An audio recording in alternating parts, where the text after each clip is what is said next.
Guys, intro time. Wait, which intro? The wisdom check. Oh, good. Wait, no. I thought we were keeping the old intro. What's wrong with the old one? People like that one. It was too long. Yeah. Too many fucking gifs. Yeah. Yeah. But can we keep the part where I yell more? No. But it's the intro to end all intros. I got, 2 lines last time? Do you want more lines, Tim? Well, no, not really. In a world without answers. Yeah. Wait, do you want to start with that? Here we go, exactly like last time. Wait, okay, so we're doing it the exact same way? Let's start with the Smoky Bar. No, it's a new season. We have to have a new intro. More.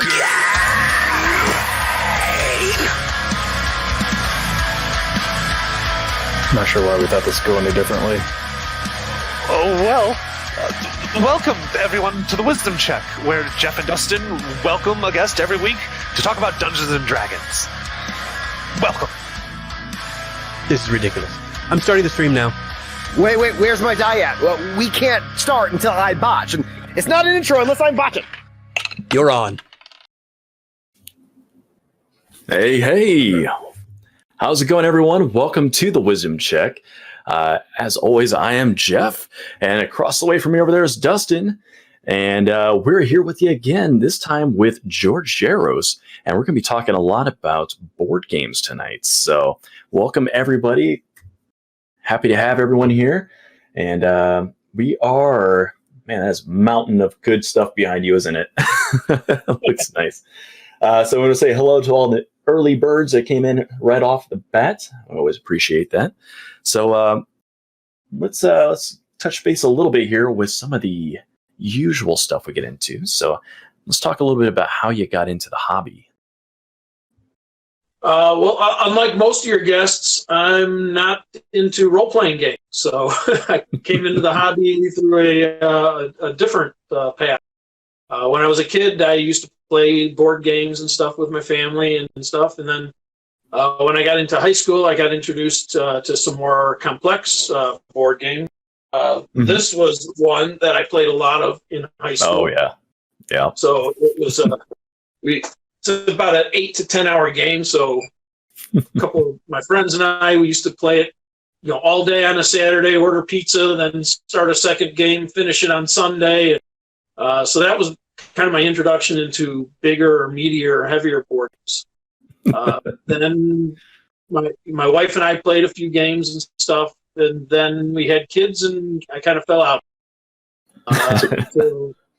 Until about 6 years ago or so, we started introducing my kids to games like Catan and stuff, and they loved it. And then I just it snowballed from there. I got more involved in the hobby, discovered more of the modern game. I've got a collection behind it. It's just part of it. It spans the house. My wife is through it. Yeah, we have a lot of people talking about your collection in the chat already, about how impressive it is. And what's interesting is usually when we have a guest on with a backdrop like that, it's rows and rows of TTRP books. They're just lining them up there. All the D&D books, the Pathfinder books, all the other books there on the line. But yours are actually all board games that are behind you then, probably, right? Yeah. I've got a whole bunch of them, a couple of shelves worth of them. In other parts of the house, I've got shelves of them too. It's kind of like the bookshelf I got next to me on the left. You can't see it in the camera, but it's just filled with board games. Of course, those boxes are always massive too, right? Because all the awesome stuff that's in there. Yeah, they have a lot of empty space in them. Sometimes true. So when did you turn the corner and decide you wanted to start making games? Well, that was shortly after I got involved in the hobby. We were looking for more games to play with our kids, and my wife found a game that she said looked kind of interesting. And she said, "Hey, this looks interesting, but I think you could probably design something better. You're creative, right?" And that was the spark that I needed. I said, "Yeah, maybe I could." And so I tried to, and it was horrible. It was a monthly game. That's how they go, right? After that, then I had another idea, and I started working on that. It was a little bit better, and that was early in 2014. Mm-hmm. By October of 2014, I had learned about a convention for designers called Protospiel, and there was one up in Madison. I'm in northern Illinois, so it was like a 2-hour drive, hour and 45-minute drive. So I was gonna say, a nice little skip there. Yeah. So I went up there and met a whole bunch of game designers, got to play a few of my games, got to learn a lot about board game design, and that was, then kind of the downward spiral. Since then, I've got about almost 50 games in different states of completion. You say 50, 50? Yeah, 50. Yeah. Wow. So I've got about 24 that are playable, and then about another 24 that are, rules are written or ideas or components are made, but I haven't played them yet. So lots of different states. Keeping those ideas fresh. Yeah, it's really addictive, isn't it? Yeah. It's nice. So you were saying that you had some initial ideas that the first couple of games you got going. Obviously, there was a learning curve, so you were kind of getting prepped. Yeah. Now, what was the approach when you first started? Like, what were the initial ones you tried to create, and what went right and what went wrong in those? Well, the very first game that I tried making was a kind of a puzzle game, where you had different units, different characters. They were giants and dwarfs and trolls and ogres and a whole bunch of different fantasy trope characters. And the idea was that you had to fit them into a grid, into a kingdom, but they had placement rules where one creature couldn't be next to another type of creature, and so kind of a rock, paper, scissors type scenario with them.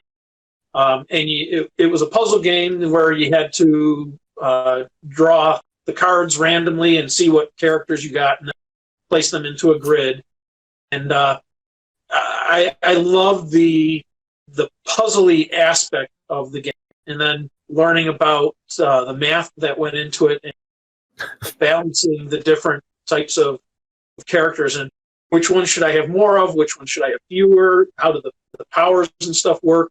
And the game evolved from being a game that was just cards, characters on it, square and domino shaped cards, to being cubes that you actually rolled like dice, but each side had a different, and then place those into a grid. So it really evolved throughout that. But at some point, I realized that it was missing something and just wasn't going to go any further. And by that time, I had another idea for another game to that. and that one kind of got to the same point where it kind of worked, but felt like it was missing something. So then I moved on to this idea. And it was probably about 6 or 7 games in before I had one that felt like it really worked. Interesting. And now my latest couple of games, I feel like they're pretty good. I know pretty quickly whether a game will work or isn't. That's interesting for your first game that you started out with the kingdom building that had, dwarves, elves, trolls. You even involved some throwing a dice in there. Like you were just a funny voice away from having a role playing game. I mean, you were right on the verge of ending up on this side of the hobby. Like you were right there, man. You were almost there. Well, I've always been a fan of fantasy. Tolkien and Martin and the fantasy artwork. I've always been a fan of. When I was younger, I used to collect trading cards that were different fantasy art. Nice. Yeah, we talked to him. Brothers and stuff. They do all that artwork for the D&D, and I was fascinated by the artwork, but just never got involved in the gameplay, the storytelling. So did you read the novels? Not the D&D novels, no. Okay, never got into the novels. Okay. Yeah, I read lots of other novels, in similar genre stuff. Lots of David Eddings and stuff like that. Well, Nice. You know who would be a big fan of your game would be Clint. He loves puzzles. His favorite thing. Sign him up. You can ship him a copy. I've got better games since that. He's put on a little joke there. Clint is famously anti-puzzle, so that's a little rough. But some of us love some. Hey, thanks for the follow there. Once upon a time, yeah, thanks appreciate it. Yeah, so it's interesting because like that initial learning process is a big one. I mean, I took a little bit of a game design course in college. I was going through a pure science thing. One of it was game design kind of theories, and there's a lot of things to consider. I mean, obviously balancing is a big part of it. The mathematics that underlie everything is way more significant than I think a lot of gamers lit on. But then there's some other things that kind of go into it, like the fun factor. Like, what is it that makes the game enjoyable to each other? And what are these emergent properties that come out of the gameplay? For something like, say, Battlestar Galactica, the board game, right? I don't know if you played that one or not. I know I have. I think played it. I'm familiar with it. Yeah, it's really interesting because the IP, if you've watched Battlestar Galactica, the show, is very paranoid, very questioning who's on the same team and all that kind of stuff. And they did a really good job of capturing that with the gameplay. Just some really clever, elegant rules, and the feeling is just immediately at the table. Are those things you really focus on? And that's one thing that I've learned, through the years as I've been designing games, that, my early games, they might have had a little spark of something that was interesting. And in order to make them more interesting, I added to them and added complexity until the point where they were kind of bloated. But as I've learned more about it, I've learned that you really need to focus on the experience that you want to provide and strip games down to the bare minimum to provide that experience. Sometimes you add stuff here and there to enhance that, but if it's not enhancing the experience, making the experience that you want to give, whether it's the paranoia of ESG or the awe and amazement of building a huge tower, something like that. If your rules and mechanics and components are not adding to that experience, then you need to find a way to cut them out. And that's something that it took me a few years to learn that, figure out how to incorporate that. My first dozen game designs or so were too big, and even some of my later ones, the first time I get them to the table, I'm looking for a game that plays in about an hour, and I play it for the first time and it'll take 3 hours to play. Yeah, and they'll say, "Well, I enjoyed the experience, but it outstayed its welcome." So what can you cut? What can you trim to make it so that the experience that you're trying to get across is the primary driving, rather than as kind of an aside. Now, are you positive you're not a tabletop role player? Because that's the exact same advice we give people when they're writing their stories or using a game system for stories. Have they got the same mindset in there? I'll tell you, right on the nose. It's amazing how much they borrow. They borrow a lot. They do. They do. Borrow. They borrow. They share a lot of the same space. Whether you're trying to tell a story and provide an experience through something that is creative and more fluid, like an RPG, or something that's a little bit more structured, like a board game, or something that's somewhere in between, like a legacy board game or a campaign-style board game that evolves and changes the more you play it. Yeah, those are really interesting to me. I don't get to play them very often because nobody wants to set aside the time and play longitudinally, I guess. But they're so good. We do actually have a question from the chat for you. Air Laser, one of our very active members of our community here. She takes care of a lot of stuff with this. Mod of the modern era, as I believe you call her now. That's right. She wants to know, George, if you have ever played the board game Diplomacy. I have not played Diplomacy. I have it on my shelf up there, but I've never played it. I'm familiar with it. When I was in high school, our history class, we were given an option to either play diplomacy or play advanced civilization, that one that I pulled up earlier. Oh yeah. So that one. One or the I other. always went for the advanced civilization. And so I had other friends that played diplomacy, and I actually found a copy of it in Goodwill a few years ago, and I couldn't pass it for $2, so I picked it up, but I've never played. Yeah, I've seen it. I haven't played it. I've heard a lot of things about it, a lot of good things about it, but like it's like one of those games that is like quintessential. It's like the I don't know. It's like the board games that everyone should play to be a board gamer, I guess. You know.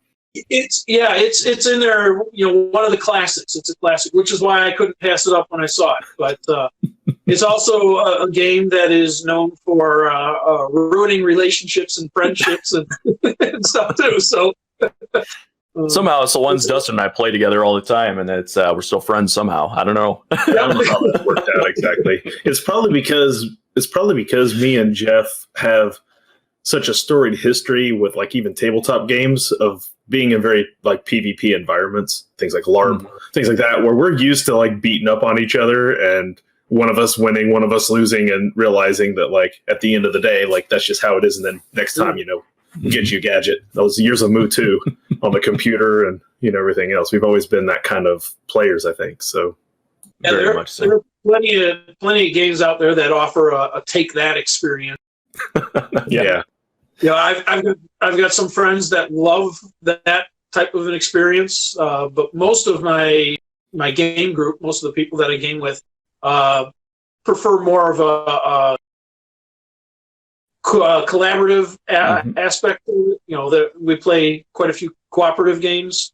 I've got a few friends that only play cooperative games with their families, or almost always play cooperative. Right. And then my game group, we like being competitive, but not really backstabby type competitive.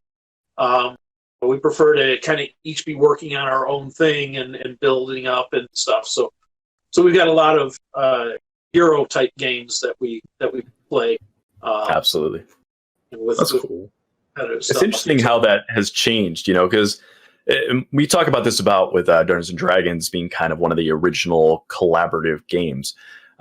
Before that, it's everything is based on like, sports or war games or something. It's like you versus me kind of scenario. And it seems like a lot of games are heading towards that collaborative experience these days. Like it's a big trend. It is. And it kind of started, what is it? Jesus, I think 11 years ago now with pandemic, which we're living in now. Yeah, right. But yeah, they're selling a lot. Leacock's game, pandemic, he says that he designed it because his wife wanted something that they could kind of work on together, that she didn't like being super competitive. And so his idea of a collaborative game or a cooperative game where they work together and try and rid the world of the diseases and stuff that are plaguing it. And cooperative games were one of the first ones that we started with my family. My sons were 6 and 4 at the time we started really kind of getting involved. So we went straight from Junior Catan, we went to Forbidden Island, which is another cooperative game by Matt Leacock. And that was great because my 4-year-old enjoyed it. Didn't have to feel like he was getting all the time because we were all working together. So we let him make decisions, and we either won or lost as a team. And that's a great game that's even good for older adults. So keeps them interested as well. But it's kind of sat on my shelf for a few years. But now I have a 2.5-year-old. And I just pulled out Forbidden Island and played it with my 2.5-year-old. Wow! Last week. That's awesome. Because he wanted to play a game with Dad, and this was something I could pull out, and he could kind of pay attention. Didn't really have to, and since I could play all the different roles at once, and so he got to play his first, big person game. And it was a cooperative because of that. We weren't That's great. competing. We were working together. got a couple of housekeeping things here. Animal G gift sub to another Animal G. He gives sub one G. account, the other account of sub. So he's just resubbing up again. So we thank you, Animal G, for the Thank sub. you. Appreciate it. That definitely keeps the lights on. I appreciate that a lot. For you guys in the chat, you may be seeing that Air Laser is highlighting some of her questions here, and we're going to be answering those. Typically, we have a function that lets you spend our channel points that are accruing at the bottom underneath where it says send a message. And it would be specific for this show. How dash ever tonight, that apparently wasn't turned on. So if you click that little soap bubble that's down at the bottom with the numbers next to it, you'll see an option to highlight your message. If you highlight it and it's a question that isn't going to derail the conversation into something that, not acceptable, we're going to ask it. So go ahead and ask away if you have any questions. We'll get to it. That's awesome. The Animal G just randomly gifted a sub and it gave it to his other account. He actually did not intend to do that. That's hilarious. So, thanks, Animal G. We appreciate the gift sub, even if you gifted it right back to yourself somehow. You boomerang that thing back around and then right back up with it. So that's incredible. We do have one from Air Laser, at least a comment, and it's one I want to mention because it was a game that I mentioned earlier. She said her favorite board game is Betrayal at House on the Hill. The moving rooms are cool, and I love that there's 50 options of who could be the bad guy. And that game is amazing. I love that game. I got to play like twice, and I can never find people who'll play it with me, because most of my friends want to play quicker games. They don't like games that take that long. But no, I agree with you. I'd love to try it. I've heard a lot of good things about it, but I've never got a chance to play it. It is so amazing. Like, so good. Your audience might be interested in knowing that there is a version of Betrayal at House on the Hill called Betrayal at Baldur's Gate. Nice. Which really? is set in the D&D world and stuff. And it's the same mechanics, the same idea, but adapted to a D&D setting. Huh. Yeah, that's one of the cool things about these games is that the IPs are pretty fluid. Like when it comes down to it, usually, at least from what I was taught, you come up with a concept in your head of what you want the game to be, and then somebody buys it from you, and they just rip out all of the concept and just put their IP on top of it and take your mechanics and go. So. They can. A lot of them. But we've seen ideally, a game is designed with the IP in mind. Right?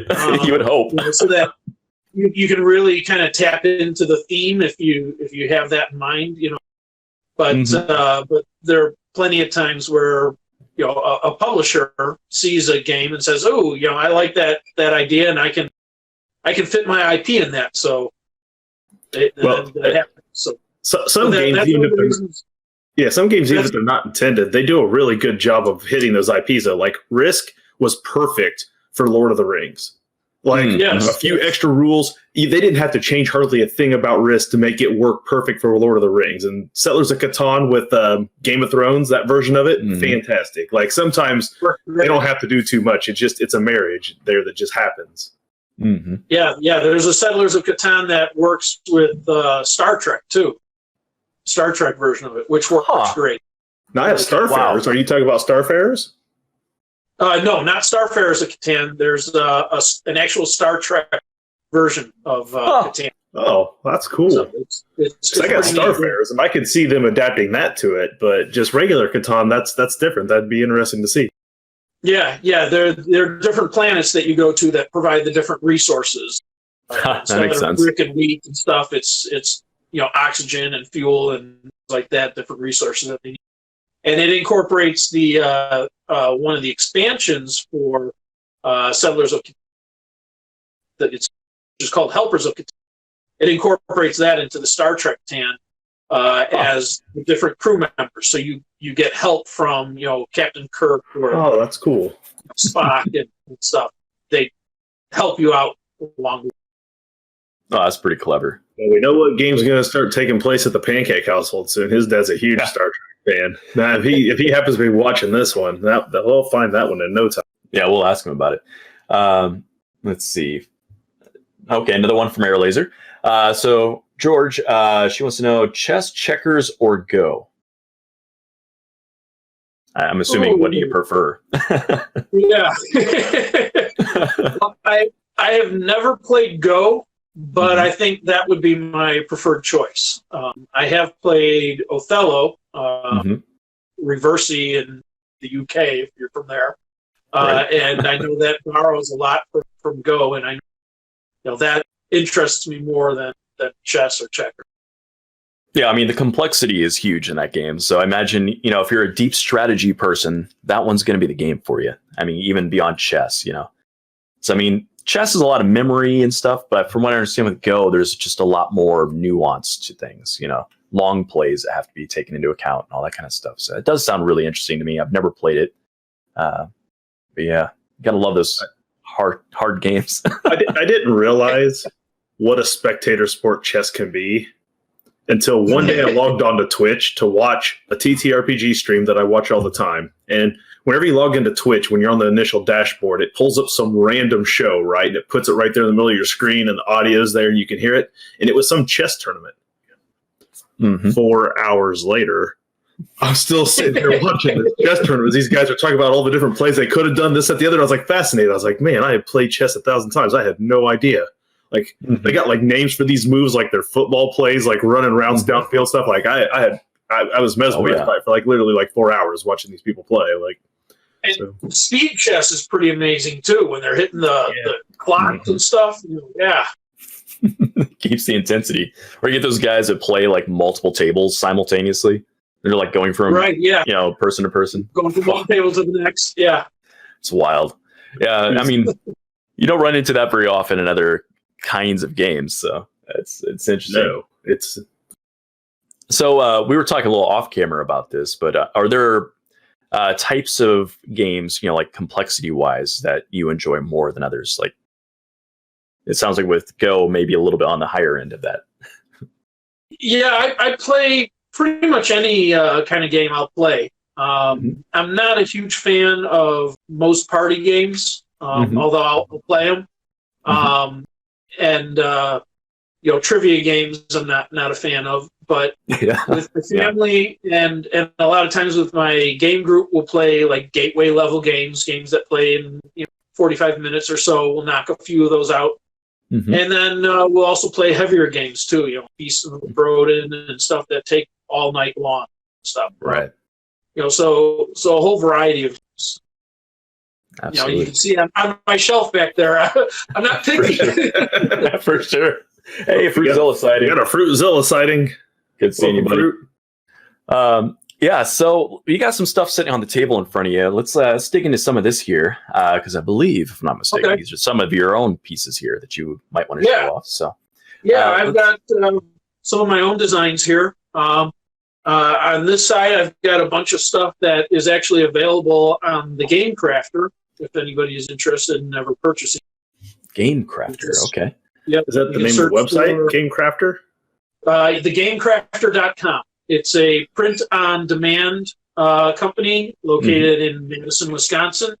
And so I've got all these games up there. I've uploaded all the artwork and the rules and everything. And then when somebody wants them, they place an order for it. The Game Crafter prints it and ships it out to them. Okay. So it's not like ordering 5,000 copies from China and then hoping you sell them. Right.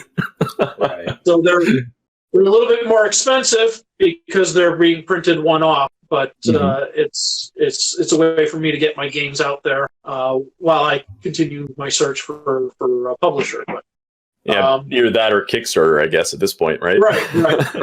But I've got here, this is the first game that I ever put up on there. It's a little 18-card game called ChromaWorks. It's a two-player game with just 18 cards, where you're trying to build a grid of working machinery by flipping and rotating and moving the cards and stuff. So that's the first game that I ever put up on the Game Crafter, mainly to see how it worked and to get something out there and also getting it shipped back to me and saying, hey, look, I got a game that I made. I can hold on to it. That's a good feeling, I imagine. Yeah, it's not printed on my home printer. So that's available. And then I've got a few other 18-card games, or 18 plus. These two have a couple of extra cards that you can put in to mix things up. So these are all up there. They're for like $7 or $8 a piece, and they're smaller ones. But then I've got a few bigger games too. Let's see. So this one is a larger game. It's called 8 Second. It's about riding bulls in a rodeo. Okay. So it's a dice and card game. Roll dice to try and match the moves on the bulls without rolling too many rodeo clowns and getting bucked off. And while you're taking your turn trying to ride the bull, the other players in the game are placing bets on what the outcome will be, whether you're going to ride or get bucked off. So I see. That's clever. This is this has been around for about 4 years. I've been developing it, and I just put it up on the Game Crafter 3 months ago, so it's finally at a point where I think it's a good solid game and stuff. And so this has made the round to a number of proto-spiel games and has gotten some really great reviews at those. So, yeah, it's always something that's really interesting. Right now, if anybody's interested, but I am shopping it around to publishers too. Absolutely. I mean, that's a cool thing to think about too. That was, like, what do people do when it's not their turn? Hopefully not look at their phone and twiddle their thumbs. So it's nice when a game adds a kind of an element there. Now, is there anything about it that kind of pushes that 8 seconds rule at all? Is it like is there like an anxiety kind of element to, like, if they can do more things while you're rolling your dice, they get advantages or something? Well, the reason it's called 8 seconds is because in a rodeo, the bull riders have to ride for 8 seconds. So it does use 8 dice. But the question you asked is pretty much the first question that people ask all the time when I introduce it. They say, "Oh, it's a fast game. It plays in 8 seconds." And unfortunately, no. It's about a 45-minute game at the full 6-player count. But I did come up with a speed variant for it that can play in 5 to 10 minutes. So there is a fast version of it. Takes out the betting, but everybody plays simultaneously then, and it's just fast rolling the dice trying to get moves. So I do have one that kind of matches that hectic excitement of a rodeo. So.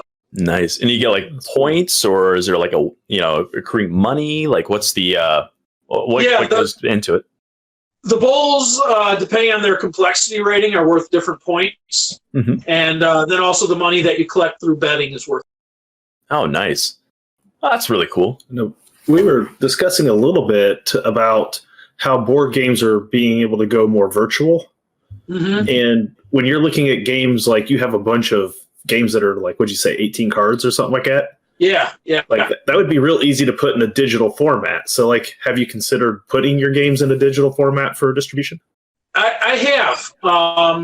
I have not really been involved in the digital tabletop gaming because I love the tactile sensation of games. So, but there's Tabletopia, Tabletop Simulator, Board Game Arena. There's a number of different platforms out there for digital versions of board games. There's also tons of them available as apps for your phone and stuff. And now with this whole quarantine situation, board game night and play testing has kind of come to a halt, except for what I can squeeze in with my family. So I'm starting to look at the different digital solutions. I just purchased Tabletop Simulator and started learning how to get a game into there just this past week. So that's my project for the next couple of weeks, is figuring out how to get some of these game designs into Tabletop Simulator so that I can play test them. It's also a great platform for pitching to publishers. You can't go to conventions or when everybody's stuck in their house, so you can invite a publisher to jump onto Tabletop Simulator and show them the game there. So I've been looking at getting these in, and hopefully I'll have a few of them. This past weekend, I actually joined a game design sprint put together by a gentleman named Tony Vacinda, I think is how you say his last name. Who he just had a tabletop RPG on Kickstarter. It was not successful, but coming back with it again. But It's a Kickstarter, or it was a tabletop RPG about beards. How did that I not didn't follow sell? too closely. How come I don't know about this already? I mean, Yeah, but last week, what was it? Thursday and Friday, he organized a 48-hour sprint for people to collaboratively design a board game. So there were, I think, 8 or 9 of us, 10 of us that were in there, and we split into 2 teams, and then each team got assigned 2 themes and 2 mechanics to work with. So my team got assigned aliens, dinosaurs, card drafting, and exploration. And then you had to come up with a game that used at least 2 of those, and we came up with all 4. And then we put that into Tabletop Simulator so we could show it off to the other team and play test it a little bit because we're all located in different. So that was really my first experience with Tabletop Simulator. It was really kind of cool. It was also my first experience with a collaborative game design session. So that was pretty neat. Yeah. Yeah, those are cool. Like, I mean, that's where you learn your chops too. Trying to come up with a concept quickly that actually works, and put in that kind of pressure cooker moment really makes you rely on some muscle memory a little bit, and dig in your tool shed and really pull something out that's good. Yeah, those are cool. That's one thing that I did for the first few years that I was designing games is joined a lot of Board Game Geek game design contests.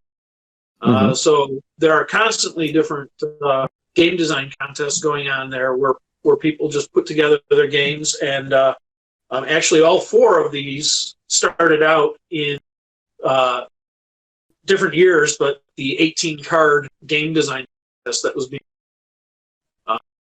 the reason that it's 18 cards is because that's 1 sheet of cards. Okay. I was wondering where 18 was coming from on that, but or 2 pages if you print it on your home printer. So you can print 9 cards on a sheet of paper. So that's where the 18 card limit comes from.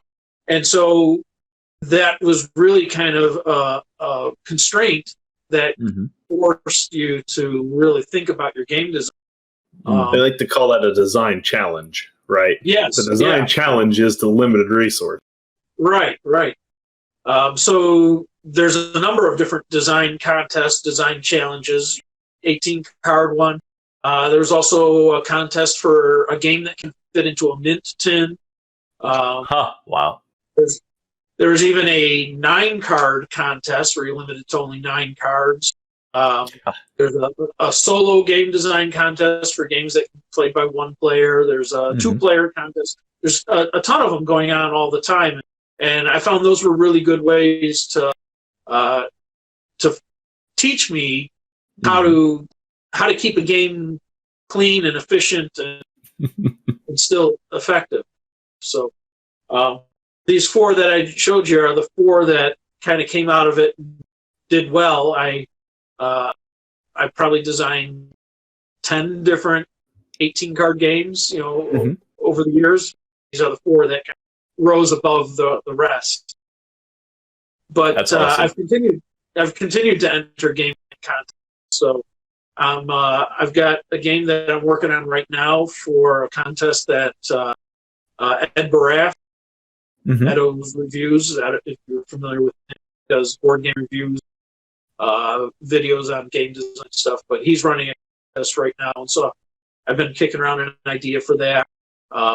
Nice. And then this one right here, is in a contest right now that the Game Crafter was run. It was a roll and write game design contest, and they were supposed to have announced the finalists a while ago, but then the world's done its thing. Everything can go stop. So, so this made it into the semifinals, but I don't know if it's a finalist or yet. So we'll find that out soon. So what's the gist of this one? Obviously, we have a nautical theme here. Yes. So it is. It's a roll and write contest. Let me pull out some of components here.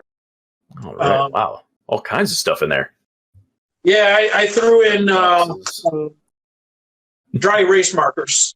Oh, So nice. you Okay. have to continuously rewrite on them. But the idea is that you are sailing around a map. So you'll have a map of islands, and I've got blank maps. I've also got some maps here that already have islands drawn on them. Okay. Yeah. We're getting a little glare on there. Can you tilt them forward just slightly? There we go. Perfect. Yeah. Oh, yeah. So, Okay. Nice. Yeah. So there's some islands on there, and you will be rolling dice. Let's see. Rolling dice and placing them based on their value on a compass here that tells you which way the wind is blowing. And so when the wind blows, you sail your ship around. You can spend resources to sail against the wind. And as you do, you'll encounter sea monsters and storms and currents and rocks and things like that will add to your adventure. And then you'll track your different resources on this board, and as you encounter different things, you'll add to your story. And then when you stop at a port, you'll tell your story and score points.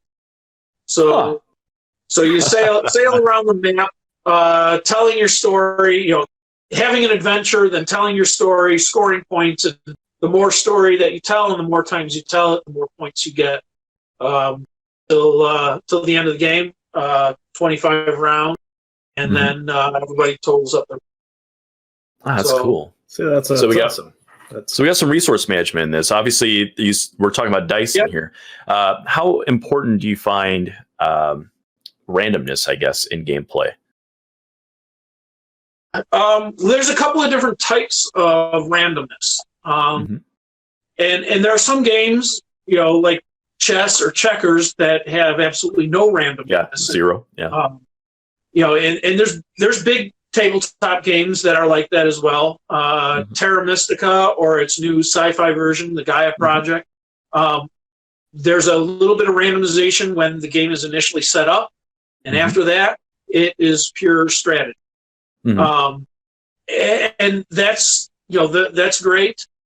The thing that some games like that lack is some excitement. I've got a friend of mine that says often when we're rolling dice, playing dice game, and you roll.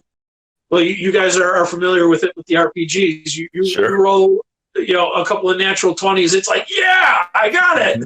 And you don't get that experience from a purely strategic. You get a different satisfaction of knowing that you outsmarted the game or outsmarted your opponents and played more efficiently or better. But you don't get those exciting aha. So randomness is important in games because they give you that excitement. Do you find that randomness increases replayability? Sometimes, especially even like the game Terra Mystica that I said, there's a randomness to the setup. So every game starts out a little bit different, and then you got to solve the puzzle to get through it and do it better than your opponent. A lot of games have a medium level of randomness. I like to say where you can mitigate bad luck through bad dice rolls or bad card draws and stuff, and they give you plenty of options to do with those things. So those are kind of a balance between luck and strategy. Gotcha. There's a couple of different types of randomness. The two main types are either input randomness or output randomness. Those are the terms I use. The people use them for things, but like input randomness would be rolling dice and then having a choice of what to do with those dice. Or drawing a hand of cards that are random, but then you can use those cards to build and develop a strategic strategy. Okay. And then there's outcome randomness, which is making a decision, saying you're going to go with this, and then rolling the dice or drawing a card and seeing what the outcome is. Yeah. Okay. Games like Risk are Right. great for that. War games do it a lot. I know RPGs do it a lot. Roll for initiative. Decide you're going to do this. See if you're able to. Yeah, that is correct. fascinating because most games, in the tabletop world do seem to go with that output randomness you're talking about. But I wonder what the experience would be like if it was reversed. If you did up front, like instead of rolling initiative, you're rolling for your random dice that you're going to get for that turn, and then you assign them to different things you want to do, like you were saying. So maybe like, I'm going to put this die towards defense, this one towards, my attack, this one towards movement, or whatever. Yeah. And then see how other people decided to deploy their dice and see how that played out. Yeah, that'd be kind of neat. And we have a couple questions. Oh, go ahead. Okay, go ahead. We have a couple questions we hadn't got to here.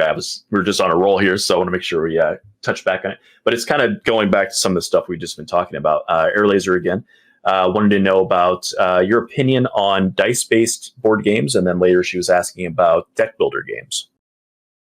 So that kind of ties into a little bit with the discussion we're having with randomness here. Do you have a strong opinion towards one or the other, or? Well, I love them both. Like I said, dice games, there's a ton of different ways that dice can be used in game. I'm not a huge fan of outcome randomness, where you make your decision and then roll dice and then see what happens. I'm not hugely opposed to it, but I'm known for when I have to roll high in a game, I roll low. And when I have to roll low, I roll high. So it's funny because I always say, I don't like dice, but a lot of my game designs incorporate dice. My 8 seconds incorporates dice. My Rolling Seas uses dice.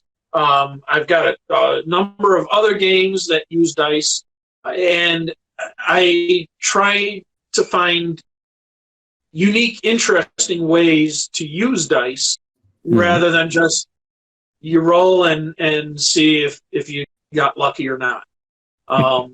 So, I like using dice and using dice in ways that might not be what people typically think of ways. And there's a lot of games that do that.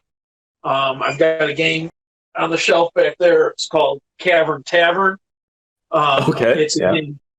It's a worker placement game where you roll the dice, and then based on the values of dice, you have different places on the board that you can place them to trigger certain actions, activities. That's cool. And so there's a lot of different ways to use dice outside of just rolling them to see what happens. Yeah, and I like that. I like when a game uses a common component in a novel way. Oh, for sure. Now, when you say dice, you're probably just referring to a standard 6-sided dice. No, not always. In fact, my game Rolling Seas here uses where are they? It uses D12s and a say D6. directionally. Yeah, D12 made sense for that one. To get your hexadecimal or not hexadirectional kind of stuff. Yeah. So different games use different dice. I'm familiar with the whole polyhedral set. I've got a game here called Race to the Moons about building a rocket and sending them off to a place, another moon to colonize it, and that uses everything from a D6 up to a D12, I think is where I stopped. So I see the D8 there in the corner. Yeah. Because it's important to have that swinginess there, because what you were talking about a second ago is randomness being important to gameplay. So it's not just purely solvable. Like say something like chess technically is solvable. So it is interesting. But then with the different size of die, obviously we get into the mathematics of games. And so you have more variability. If you're rolling multiple dice, obviously the probability curves change and all that. But, when you're talking about a dice size, you're looking at more of the swinginess of it, like how much variability there is into it. And, we were talking about like what amount of randomness is fun. I mean, it's going to be different for every person, obviously. Like for myself, I am more in lines of, I like the strategy component to be the dominant element and then a splash of randomness in there, just so it's not known. And that sounds maybe like what you're kind of describing a little bit here. That's kind of what you were interested in. Yeah. So with this one here, with the Race to the Moons, like, what? I mean, obviously we're using different dice types, but what's the general gameplay experience of building these rockets and setting them off? So this is a worker placement game where you are. Here, I can pull out the game board. Yeah, let's take a look. So this is one of my few games that actually uses a board.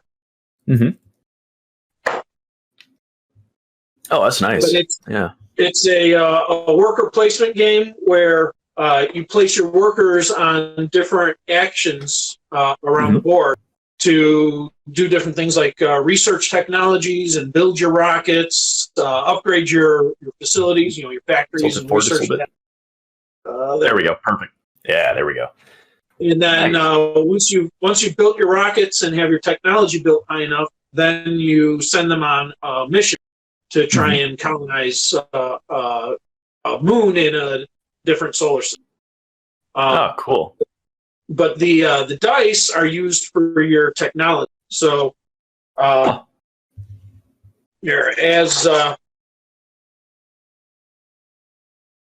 as your technology increases, your dice values go up. So you start out at level 1 technology in the different stages of the journey, rolling 2d6. And as you increase, you get to 2d8s, 2d10s, 2d12s, and then 2d12s and a d6. So as your technology increases, your potential high rolls increase. It gets a little bit more risky and a little bit more swingy because now you're ranging, when you get level 8 technology, you could roll anywhere from a 3 to a 36. But you have the potential to have that 36. And there are other ways to mitigate those low-end rolls through other mechanics. So, and I assume that maybe you have to roll above a certain threshold to succeed at your mission, and then exactly. So there's some risk reward, maybe trying to go early. If you have low tech, but the other players are getting ahead of you, you may want to launch early, kind of thing. Yeah, each of the locations in the mission requires a different technology. So there's the journey, the arrival and landing, and the colonization technologies that are needed. And to get to each level, you need to roll dice and hit this value. And it gets harder as it goes. That's what I was curious, if the DC goes up as you're moving along, so you have to advance to a certain point to get to the end. Exactly. Yep. That's cool. And if you roll exceptionally well, you get bonuses and rewards. If you don't roll well enough, there's penalties.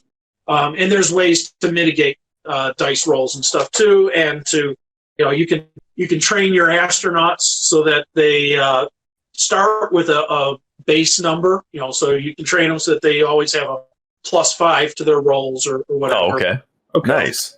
To kind of cut down those low end rolls and make it easier to get the high end stuff. There's a lot of different things going on. Yeah. Our DM Levi just chimed in and said that your art is great. Do you do your art for your games, or do you have someone who does the art for you? Thank you. I do most of the art myself. I've never hired for art, but there are a number of sites out there that have free images.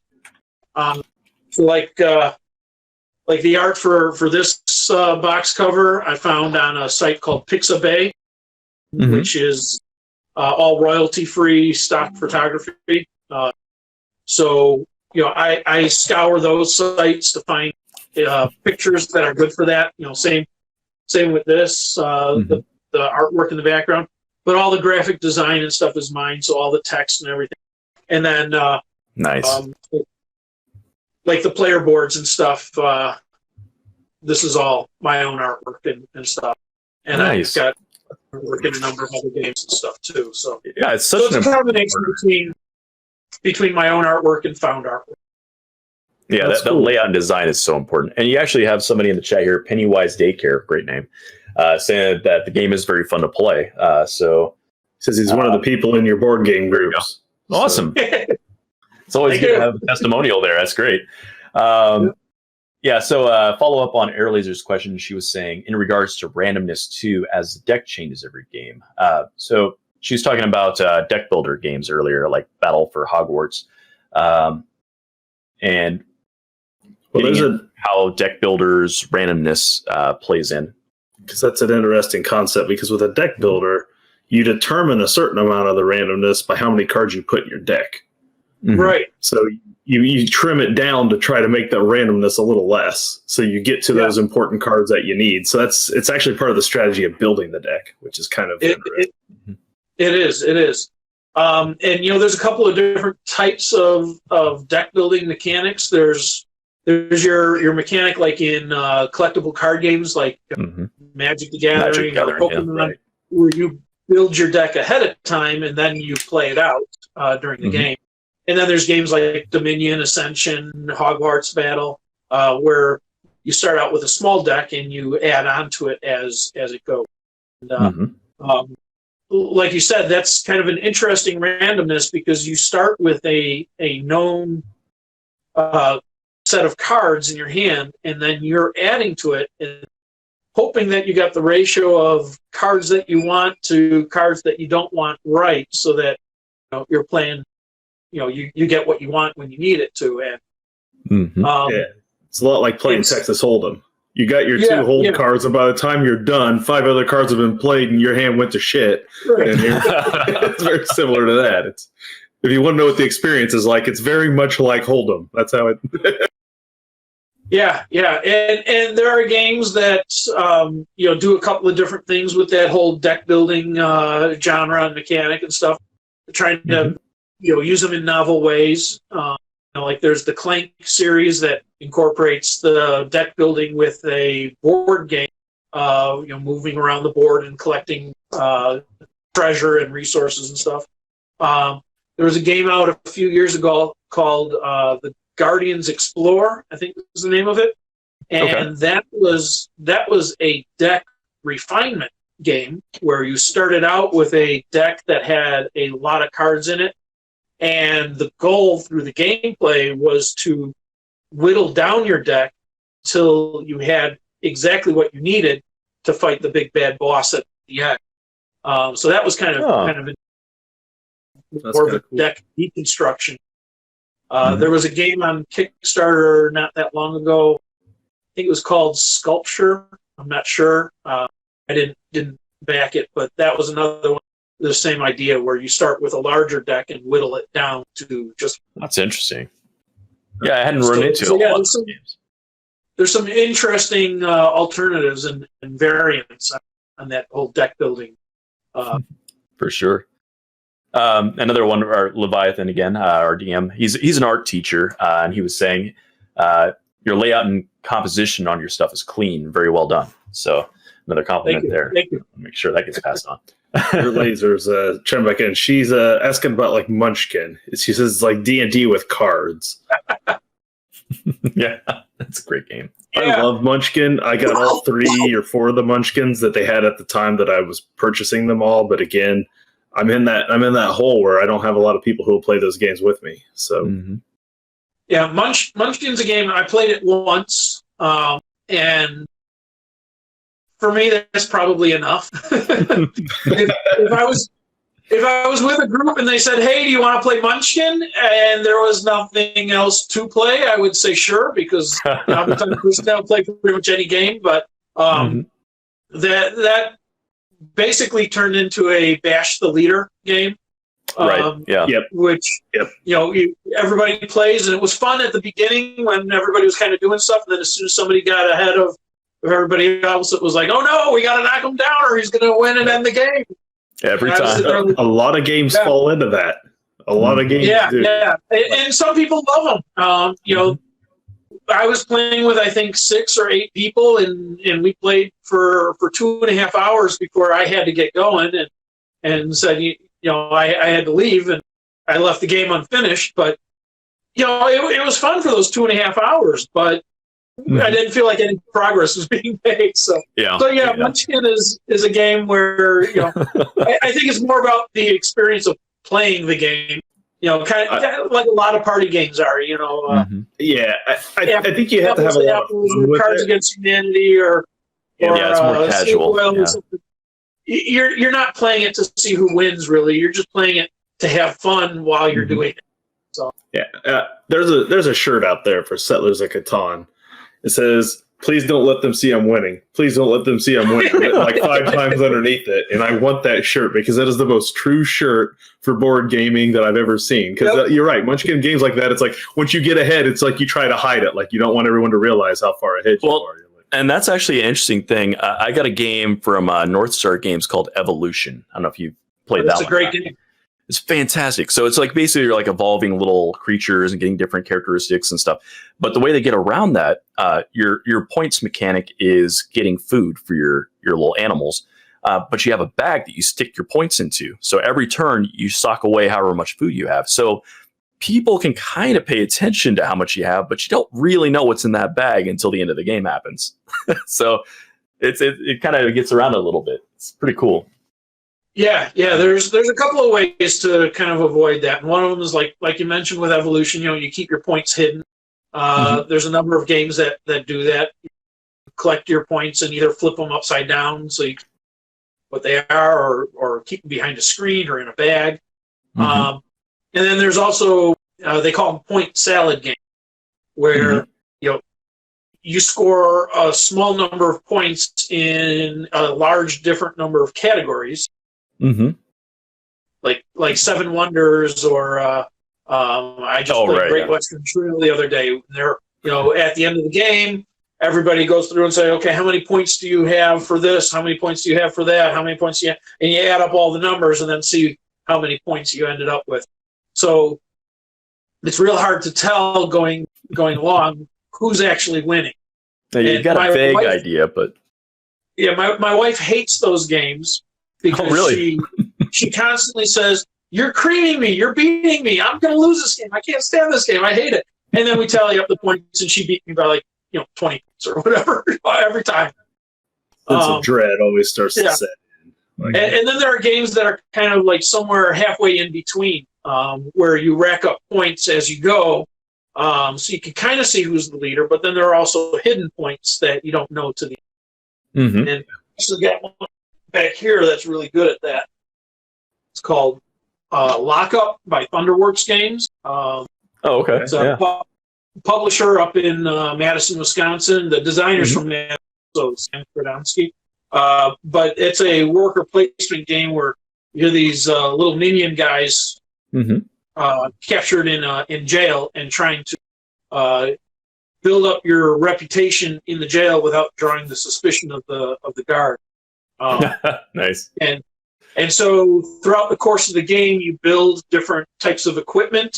Like the teeth brush and the different types of fantasy goblin prison type equipment that they might have. That's cool. That's awesome. And as you build that up, you gain points. But then there are also hidden objectives and stuff that give you points at the end of the game.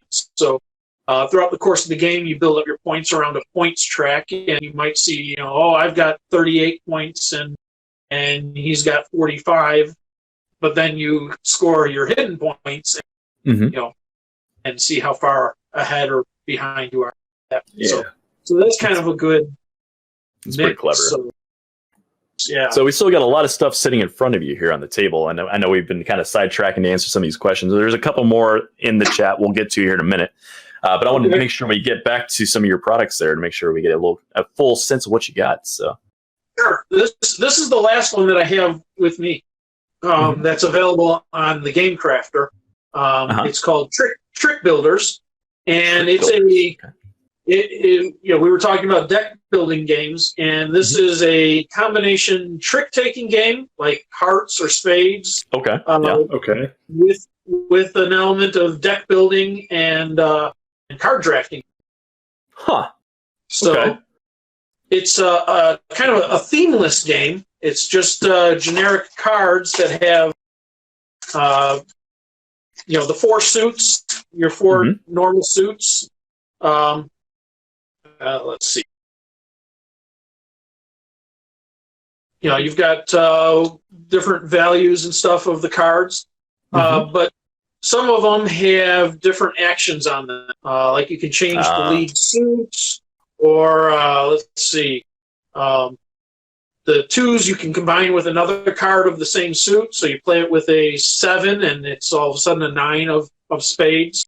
Okay. Let's see. Some cards, like the 11s and the 4, actually count for 2 suits. So it kind of mixes things up with that. Keeps it and then fresh. at the end of the hand, after you've won however many tricks, each card is worth points as well. And so you score points based on the cards that you've won, and each card is also worth some money. And then at the end of the trick, new cards come out with these higher values. The 11s, 12s, 13s. You start out with 1s through 6s, and then the higher values come out as the game progresses.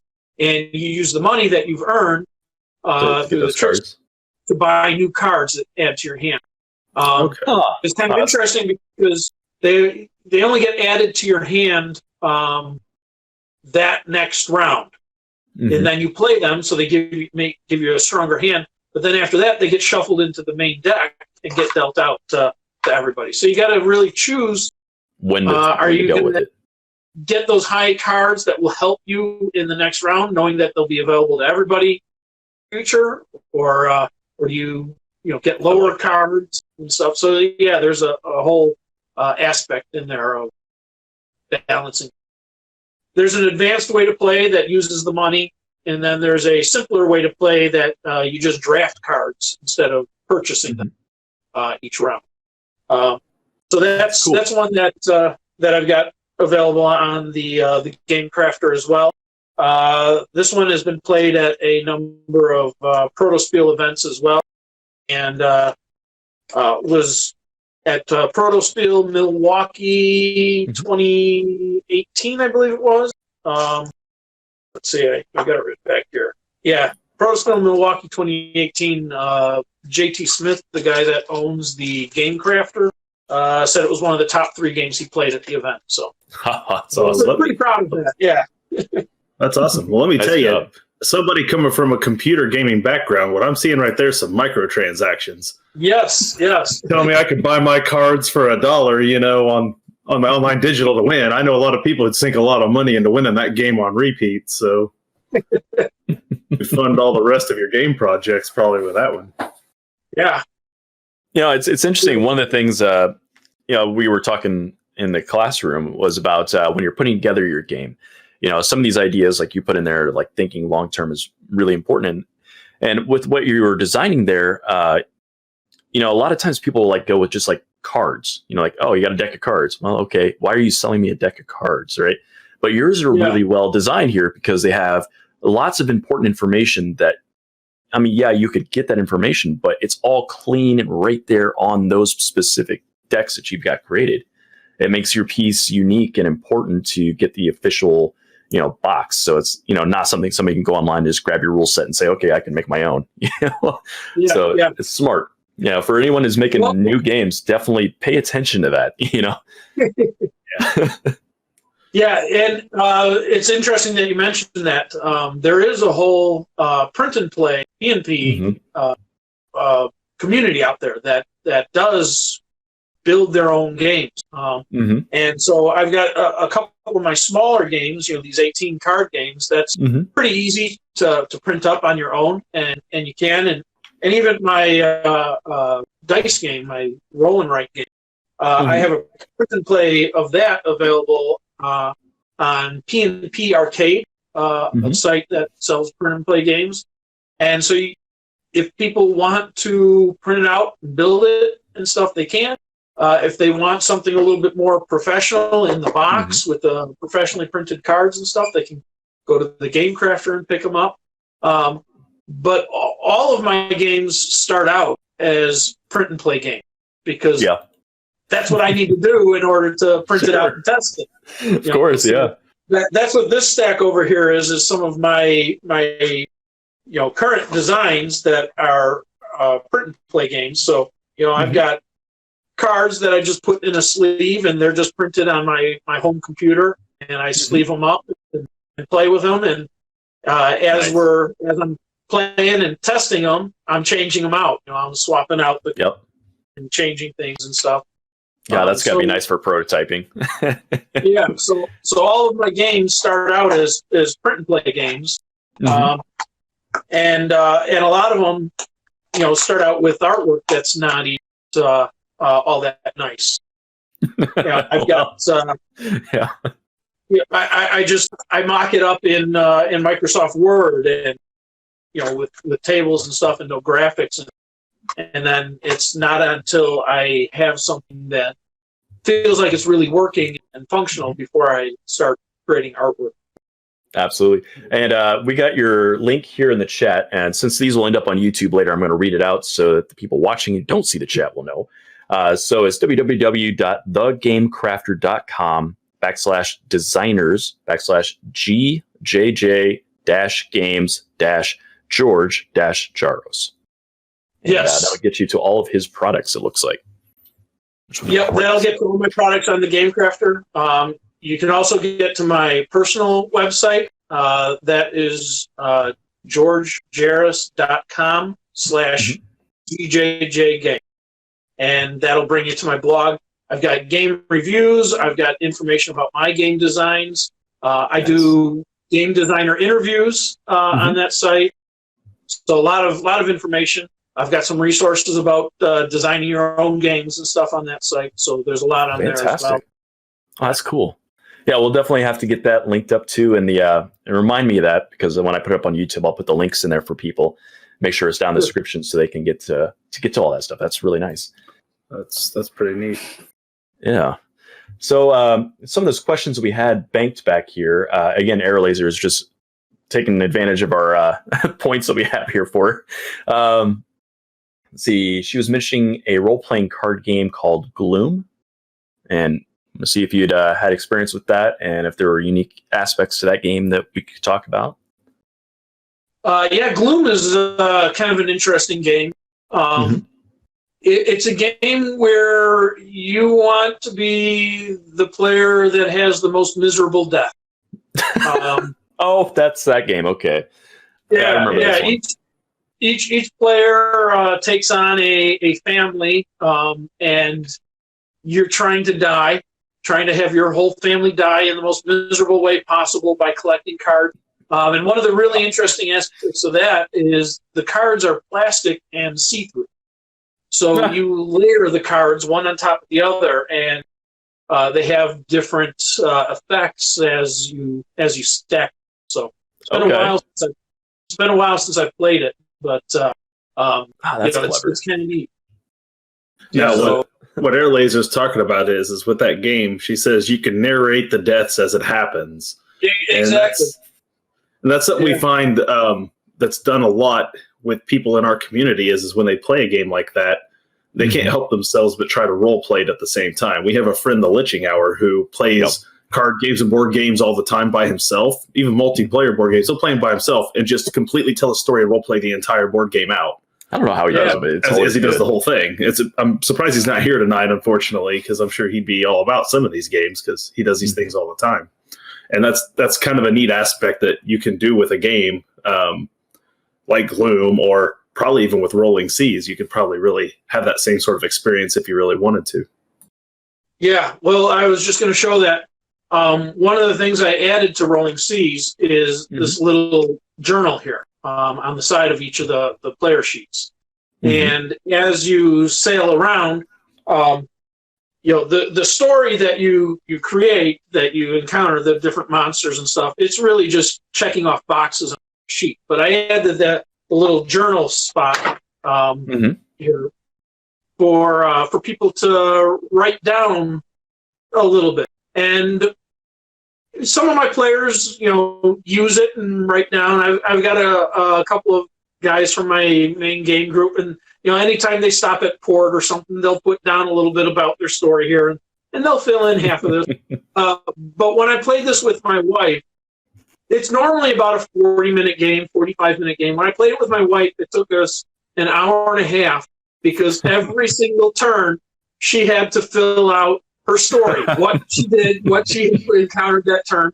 And she ended up filling up this whole side, and she grabbed another sheet of paper and she filled up the whole side of that sheet of paper, and then flipped it over, filled up the whole side of that, and then a whole other sheet of paper. She filled up 2.5 sheets of paper and the telling her story. And it was a really fun, exciting story about her adventures and stuff. And she had me and the kids. We were all on the adventure with her, and all the encounters and stuff that we had. So yeah, it's fun when you get to infuse a game with your own flavor and stuff. And it creates instant buy-in. Really, yeah. That's awesome. I love that stuff. I mean, it's funny because I like it. I never end up doing it in the moment, but I think of it afterwards. I'm like, man, that's so cool. I like that stuff. I need to do more of that. I mean, we do it all the time in D&D, obviously, and stuff. So right. It's be a natural thing. The point of D&D is to take your random rolls and your random actions and then create this character's story by the time you're done. But yeah, and I mean, I hadn't thought of it ever until I started watching the Liching Hour do it. I was like, man, you could do this with a lot of board games too. And I never thought about playing Monopoly that you are the tycoon. You got a piece you're moving around the board, but you're not the hat, you're not a car, you're actually the tycoon, taking in the money and putting people out of business. You could role play that out too if you really want to. Oh man, Monopoly's got an interesting story to it. Yeah, it does. The history of that one, I'm assuming, because it's the original creator of it was trying to make a social commentary about how awful real estate and renting was, and how it just screws everybody over. And so the entire game mechanic is about making it an awful experience for everyone at the table. And it's renowned as one of the least liked games of all time. And yet it's the biggest selling, most popular game probably out there. Everybody's got a copy of it, Everyone's played it. Oh, it's wild. But that's one thing that is kind of interesting about where board games have kind of gone in the last 10, 15 years or so. There used to be two schools of board games. There were the Ameritrash games and then the Euro games. The Euro games were very strategic and low luck, very dry. A lot of pushing cubes around a board. Whereas the Ameritrash games were exciting. You were attacking monsters and doing all kinds of stuff, but they were lower on the strategy. And over the last 10, 15, 20 years, they're kind of blended, and now you've got games that really tell stories and are exciting and interesting, and you want to learn, you want to experience the story that they tell, blended with the strategy and stuff that those European style games had. It's a great time to be in games, It is. Building on a lot of shoulders, it's been beautiful. The Pennywise Daycare just redeemed something, and so has Impromptu Baby. We're going to get to that in a second. It says, have you heard about the Monopoly Millennial Edition? It's so insulting. As a millennial, now I'm at the top end of the millennials, I laughed my ass off when I picked that game up for the first time. Yeah, it insinuates a lot of bullshit, but that's the charm of that game. You just have to buy into the fact that our generation is somewhat that way, unfortunately. But we'll get to that earlier. Sorry, we're just trying to catch up on the questions here.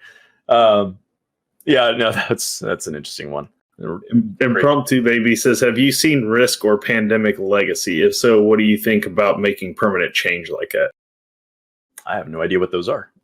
In terms of the differences. I'm guessing legacy game means that whatever happens in one game, that change stays into the next game. So you're constantly changing the rules of your game as you play it over and over again, is what a legacy game is, to my understanding. Yep. Cool. There's a number of different legacy games out there. They started out with Risk Legacy, and it's a campaign game.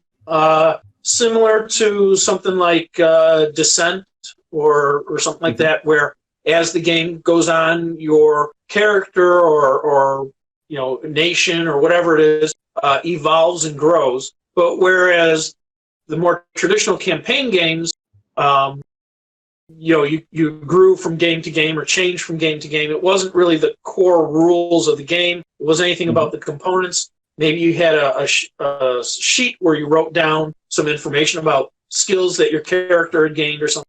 The legacy games, you actually change the components. So you might put stickers on the board. You might cut pieces off of things and change things. And by the time you are done playing a campaign of 12 games or whatever it is that are required, your game is finished, is done, is complete. You can't go back and play it again.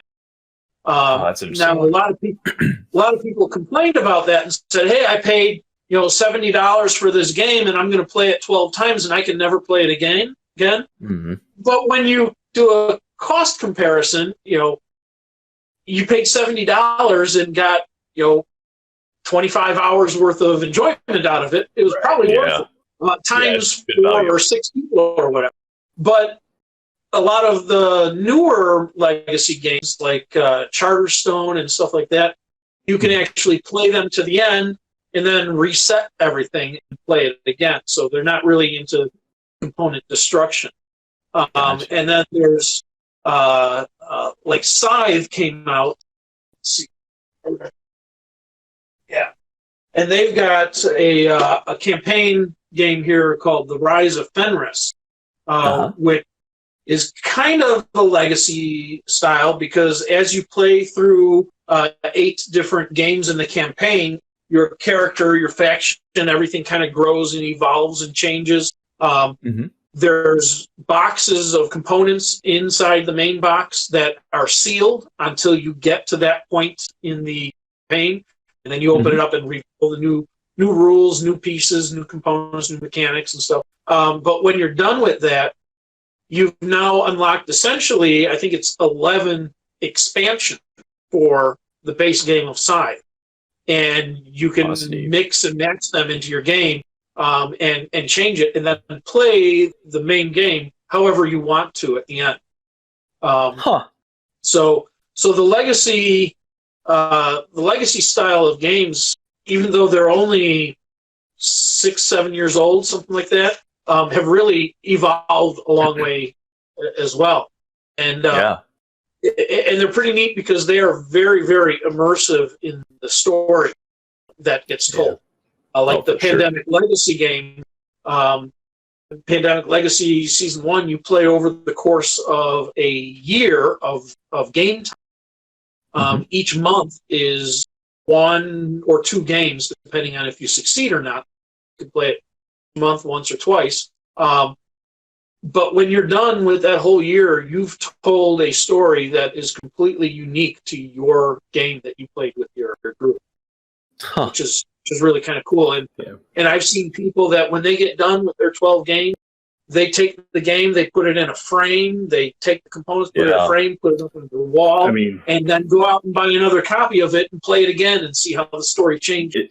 It really is a half step away from a role-playing game, because you're just building that story as you go, like that framework and step by step, like what's gone on chapter by chapter. Like it is that those games like that really are starting to push the border of a lot of what we do and what board games do just in general. And it's really cool to see that. You got to think there's people who have a foot in both realms that are somewhere. For sure, because the designs just there are a lot of people. Match.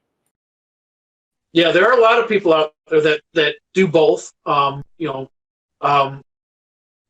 say out of the gamers that I know, probably half of them got started in role-playing games and started playing board games after. And there are some people that started out in board games and transitioned over into RPGs, and lots of them that play both. I know plenty of people that play board games with their game group on Tuesday nights, and then play their D&D game on Friday nights. There's that's common. Mix and match both of them. And there's a lot of games out there now that they call themselves RPGs, but they are card-driven or component-driven, where they have cards that go through the whole story and keep track of character attributes and stuff like that, and don't need a DM to tell the stories. They tell it all through the cards. So there's definitely a lot of crossover. It's fascinating with these because I think some of the charm of it. I mean, you said that people get a little upset with the idea of the destruction, and I get that knee-jerk reaction myself a little bit, but that permanence creates something special, like you were saying, with being able to frame it and saying, like, this is the unique experience we had together. Like that makes you want to come back to the table with a group of people and say, let's follow through till the end, make sure we know what's happening. You think about it, like, yeah, you paid $70, then you play through this whole game. But like, how many $70 games do you have there behind you that have never seen the light of day, George? Like, I'm sure there's a few. Like, people have $70 books they've never read. People have $70 video games they've never played. Like $70 nights at the bar. That's right. You have a group of 6 friends that go to the movies. You're going to spend over $70, but you can play your $70 board game for 12 2-hour sessions or hour-and-a-half sessions. Right. So it's 12 movies as opposed to one. But what were you saying about having something physical at the end of the game to remind you of it and tell you? This is a game, another one by Thunderworks Games. It's called Cartographers. And one of the things that I absolutely love about this game is it's another flip and write, actually. You flip cards over. But when you are done with the game, you have a map that you've created that is completely unique to your game. That is cool. And so, you play the game, you build this map, you draw it out, and when you're done, you have a souvenir of your game that's cool. Is your experience. And this was a big inspiration for my Rolling Seas game, where you also get to create a custom map. You get to tell a custom story and stuff. Because I just love that aspect of Cartographers, that you end up with a souvenir, a reminder of your game, of what you did, how you played it, and stuff. So, and what's really clever about something like that and what you've included in your game is that when you're bringing a new player to the table and you say, what's this game about? You could pull that out and say, well, this is what we did last time. Walking through, and then we did this, and then we did this, and this is how this went down. And that it's a lot easier to bring somebody into a game and get them accustomed to rules and things when they're entertained by a narrative that's kind of underpinning it. And seeing that excitement and that memory that it kind of elicits, in the players who played it. That's really cool. The only downside I see is that you'd have to have a second game to decide who gets to keep the board and put it on their wall. Like, that's the only problem with some of them is there's one board and 5 players. It's a knife fight to see who gets to keep it. Well, I found these up on the shelf when I turned around, but these are some of the maps of my Rolling Seas. So, as it plays out, you can kind of see where the paths were and islands and stuff.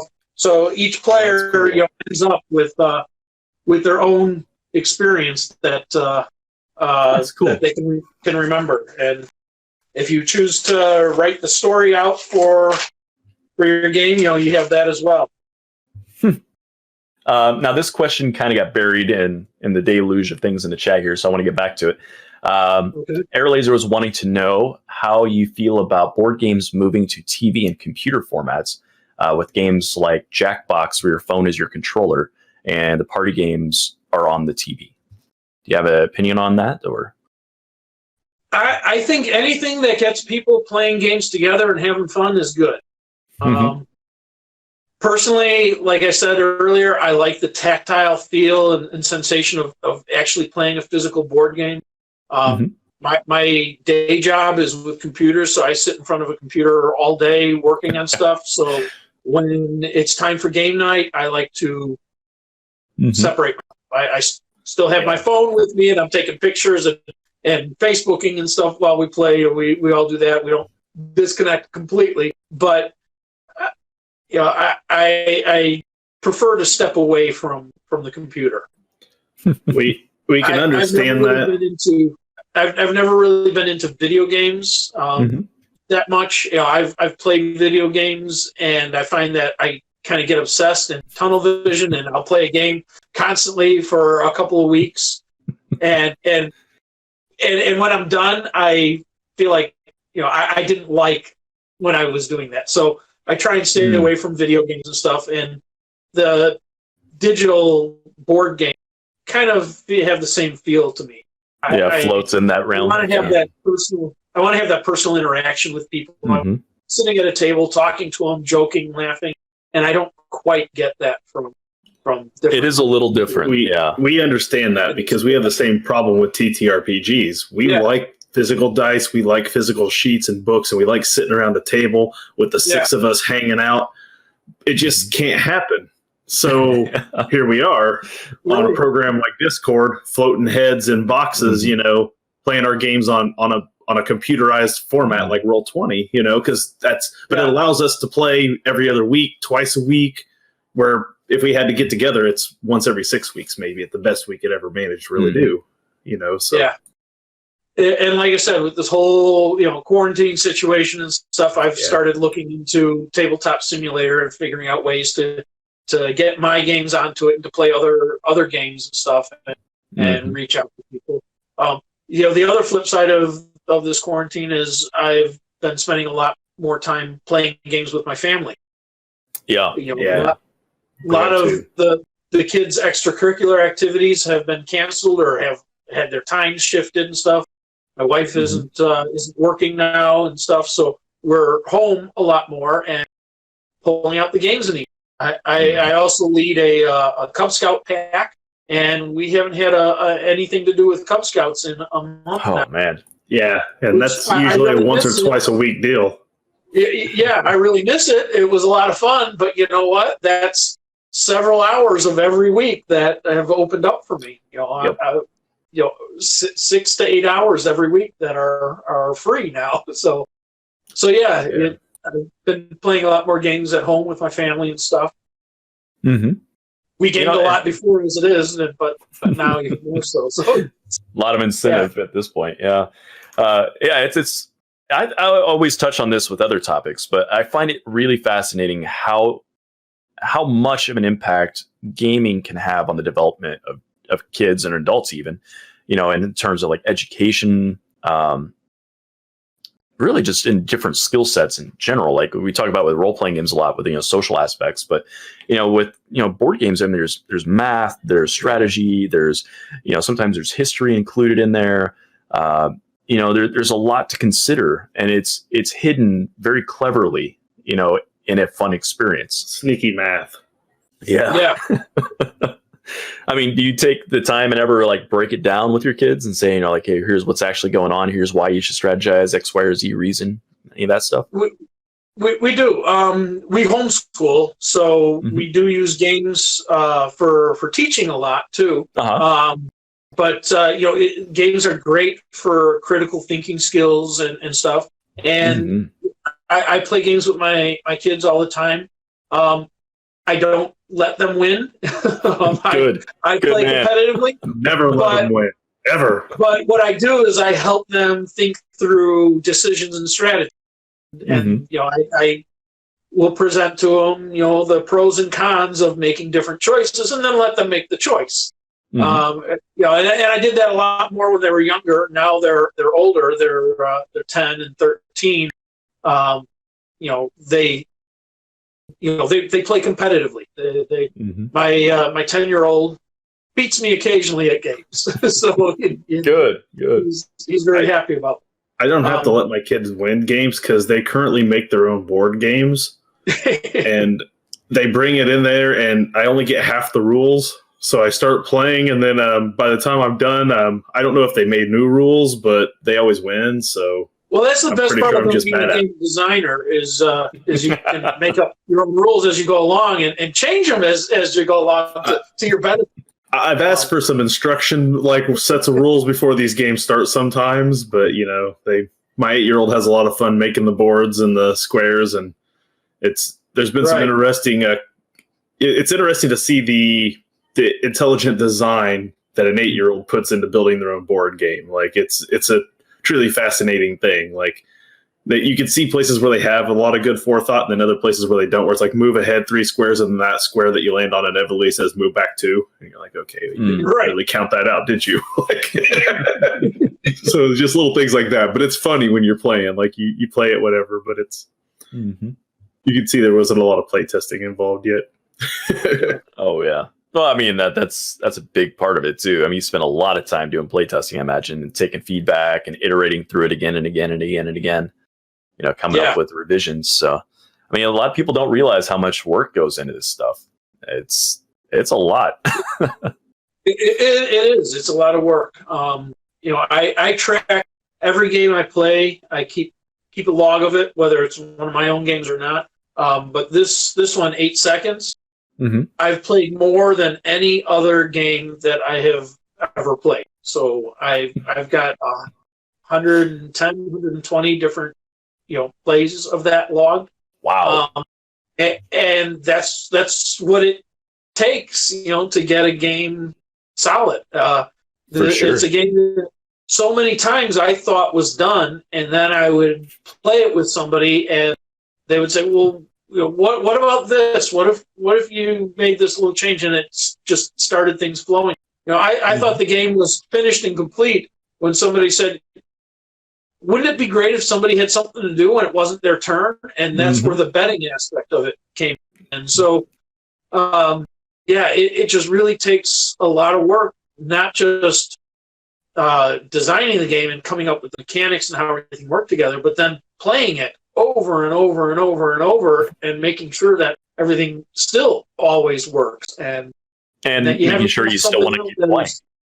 Yeah.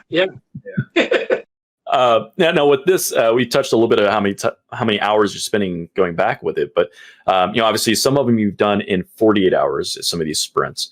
But what would you say your average development time is on these games?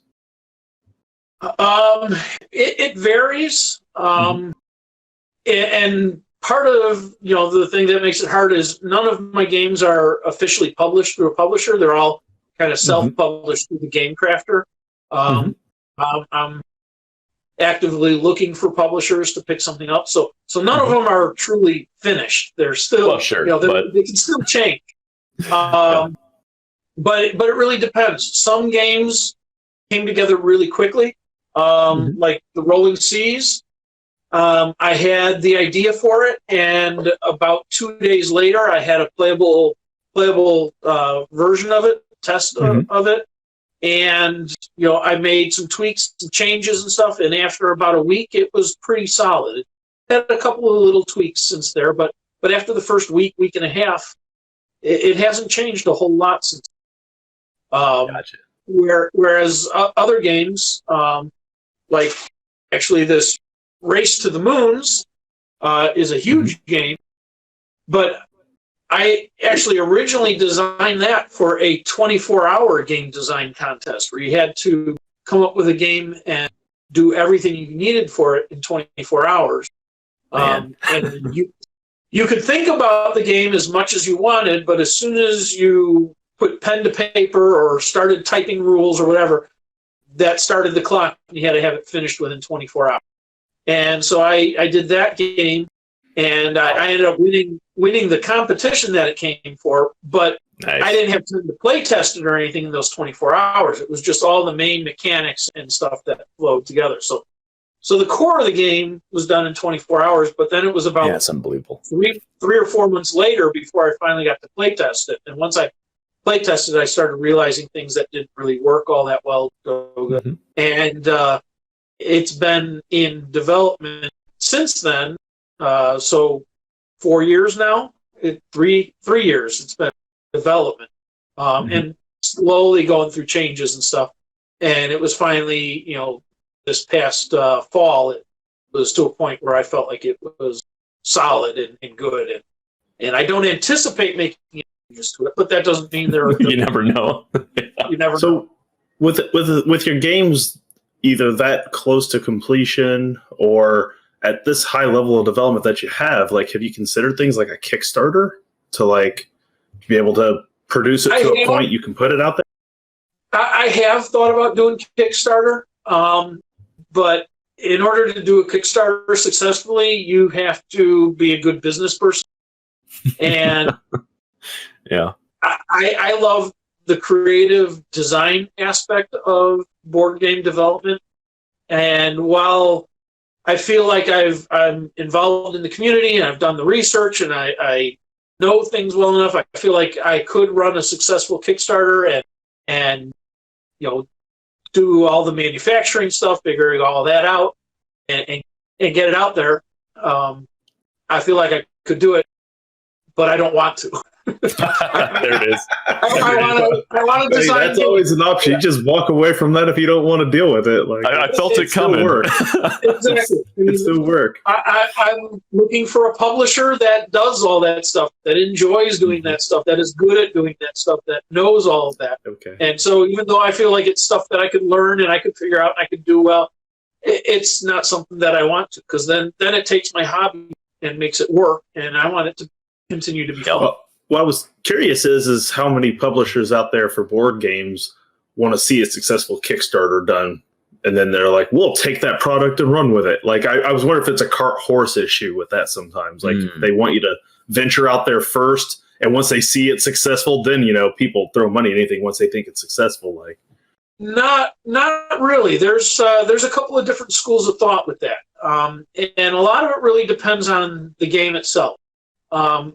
There are quite a few smaller publishers or designers that will run a Kickstarter for their own game, and it does moderately well, and then that's the end of it. Then there are other games that do moderately well and then end up getting picked up by a bigger publisher.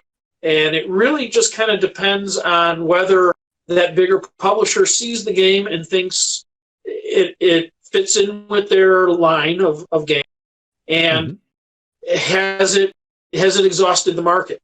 Right. If they think that the 1,000 copies that it sold on Kickstarter is all it's going to sell, that if they feel like they're not going to be able to sell more than a couple hundred more, even though 1,000 games sold on Kickstarter is a pretty successful Kickstarter, it might not be it might not be of any interest to a publisher.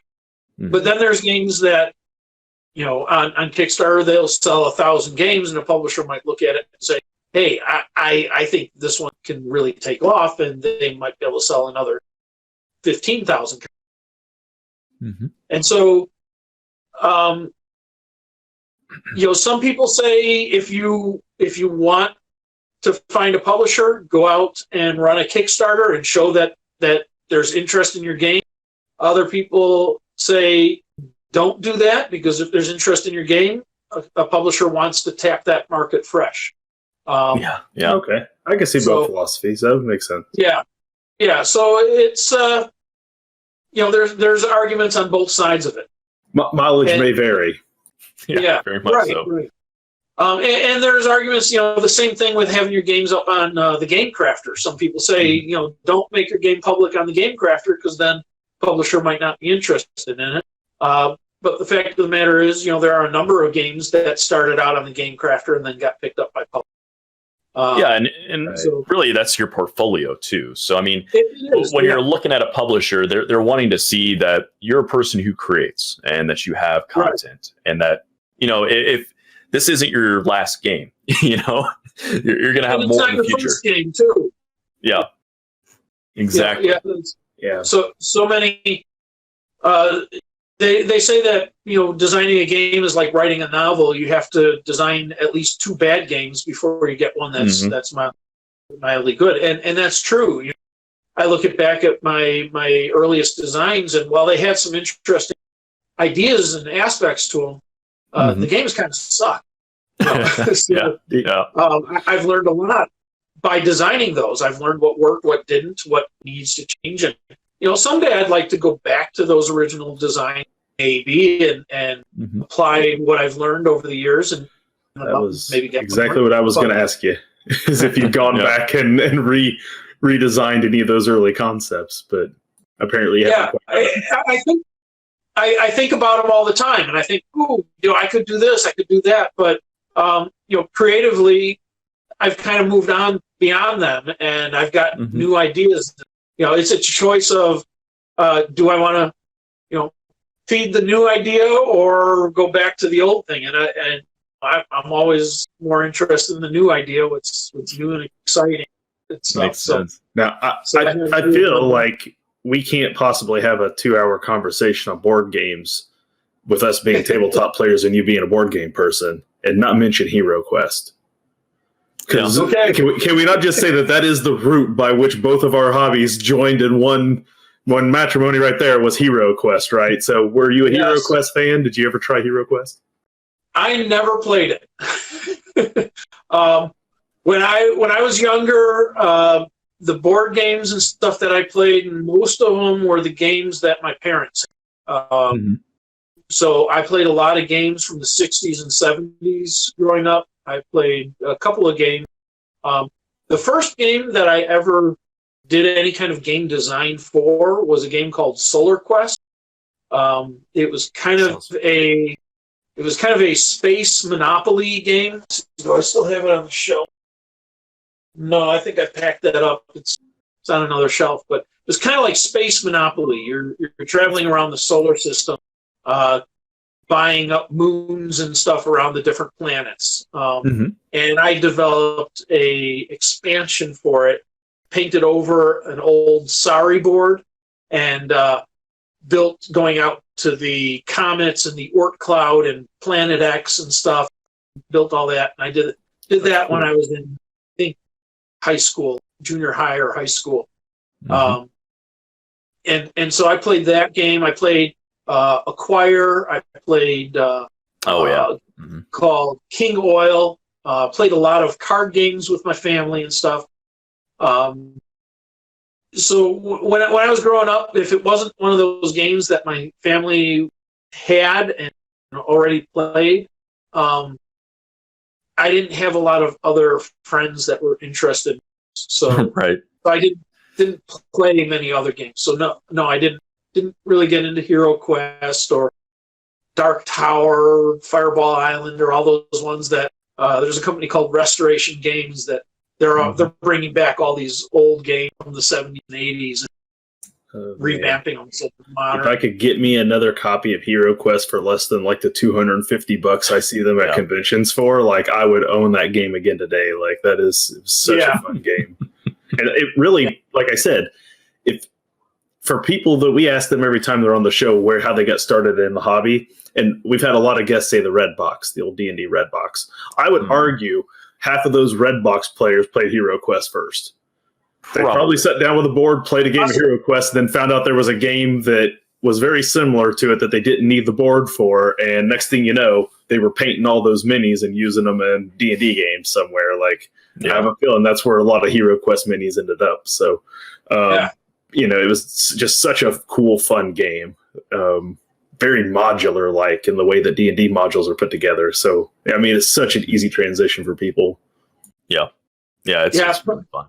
Part of me regrets not getting involved in all that in my childhood because, like I said, I love fantasy, sci-fi, and fantasy growing up. The Narnia novels and stuff. I love those. I wanted to be one of the princes from Narnia. I had a wooden sword and stuff when I was in 5th or 6th grade or whatever. So if I had that in those games, Hero Quest and stuff, had access to them, I would have eaten them up. I would have loved them. It's never too late. No, it isn't. It's never too late. You got kids about the right age when I started playing. Like, hey, yeah, I do. And my 13-year-old has been playing D&D for 3 years now. He started when he was 10 or 11, and he's real interested in it. My 10-year-old, he plays all the strategy board games that I play. He played Caverna when he was 5 years old. He was playing. So He's Wow. he's really into the board games and stuff. And like I mentioned, I played. And your for wife will write a 5-page background about all of her bar trips on island. So I mean, you've got this whole thing already. It's all there. You just got to make it happen now. So you're right on the verge of having your own D&D group just at home. Oh, yeah. Real close, yeah. Well, my 13-year-old is learning how to DM and stuff. So at some point, maybe nice. he will run a game night for us. That'd be fantastic. Family dungeon crawl. Well, we're nearing the end of our time here, Jeff. It's hard to believe, but 2 hours have passed by like that. So I know I've got like multiple questions I was going to ask, but I looked at the clock. I was like, oh yeah, it's time to start wrapping this up here. So, George, why don't we go ahead again and let you plug what you got, your business here, your game designing. Tell people again the titles that you have they can look for. Yeah. Well, you can look me up on Facebook or anywhere, GJJ Games. And I do board game reviews. I do designer interviews, post a lot of other board game related articles and design related articles, and have information about my own game.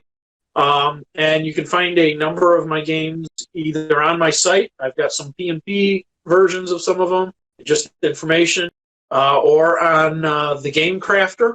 And you'll put the link to that in the description. It's absolutely the gamecrafter.com, and then you can search for GJJ Games or the titles of any of these. That'll get you a link to all of them. But I have 4 18 or 18 plus card games on there. I've got Snowball Fight, which is a 2-player deck builder about having a snowball fight. Chroma Works, which is a 2-player puzzly game about putting together pieces of equipment, and the Overland Route, which is a 2-player semi-cooperative game about building a train, the Transcontinental Railroad. And then I've got 4th Grade Confidential, which features the artwork of a friend of mine, Neil Simon.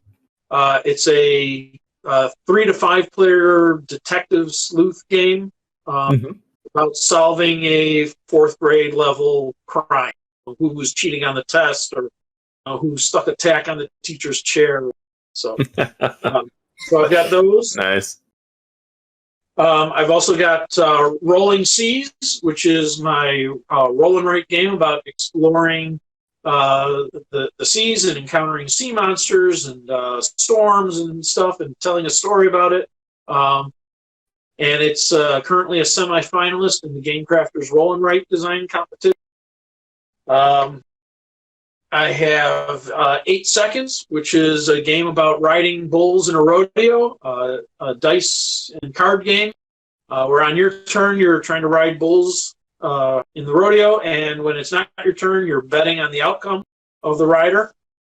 I have Race to the Moons, a large worker placement game about building rockets, developing technology, and racing to colonize a moon and an extra solar interplanetary solar star system. And that was a semi-finalist in the board game, in the Game Crafters large box contest 2 years ago.